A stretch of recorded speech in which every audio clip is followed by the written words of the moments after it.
ന്യൂമാഹി പുന്നോൾ തണൽ foundation കുറിച്ചിയിൽ LP സ്കൂളിന് നിർമ്മിച്ചു നൽകിയ 2 ശൗചാലയങ്ങൾ സ്കൂളിന് സമർപ്പിച്ചു. Thanal foundation chairman PM Abdul Nasar, vice chairman PV Hamsa, secretary TP Ali, treasurer KP Muhammad Riyas എന്നിവർ ചേർന്നാണ് ശൗചാലയങ്ങൾ സ്കൂളിന് കൈമാറിയത്. ഈ മേഖലയിൽ ഇടപെടേണ്ടി വരുന്നത് തണലിനെ സംബന്ധിച്ചിടത്തോളം ഇതുപോലുള്ള 10 വിദ്യാലയങ്ങളുമായി നിരന്തരമായി തണൽ ബന്ധപ്പെട്ടുകൊണ്ടിരിക്കുന്നുണ്ട്. ഓരോ വർഷവും ആ 10 വിദ്യാലയങ്ങളിലുള്ള ഏറ്റവും അർഹരായ സാമ്പത്തികമായ പ്രയാസമുള്ള രക്ഷിതാക്കളെ കണ്ടെത്തി അവരുടെ വിദ്യാർത്ഥികൾക്ക് സപ്പോർട്ട് നൽകിക്കൊണ്ടിരിക്കുന്നുണ്ട്. അതുപോലെ തന്നെ പല വിദ്യാലയങ്ങളിലും ഇതുപോലുള്ള ധാരാളം സൗകര്യങ്ങൾ തണൽ കഴിഞ്ഞ കാലയളവിൽ ഏർപ്പെടുത്തിയിട്ടുണ്ട്.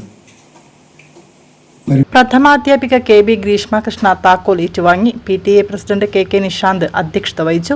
പഞ്ചായത്ത് അംഗം TA ഷർമിരാജ് മുഖ്യഭാഷണം നടത്തി. Mother PTA president Reema Sathyan, NV Ajaykumar, KV Divitha എന്നിവർ പ്രസംഗിച്ചു. വായനാ വാരാചരണ പരിപാടികൾ നടത്തി. പുതുച്ചേരി സർക്കാർ അധ്യാപക അവാർഡ് ജേതാവും നാടക പ്രവർത്തകനുമായ ACH അഷ്റഫ് വിദ്യാർത്ഥികളുമായി സർഗസല്ലാപം നടത്തി.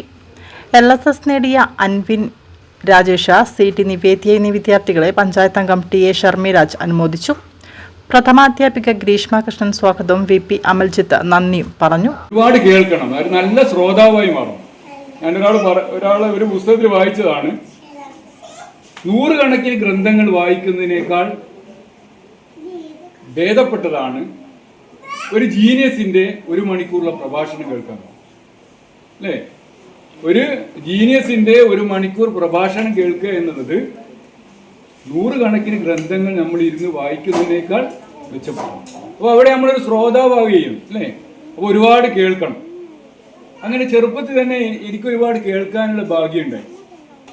അങ്ങനെ കേട്ട കുറച്ച് കാര്യങ്ങൾ ഞാൻ പറഞ്ഞു തരട്ടെ, നിങ്ങൾ കേൾക്കുമോ?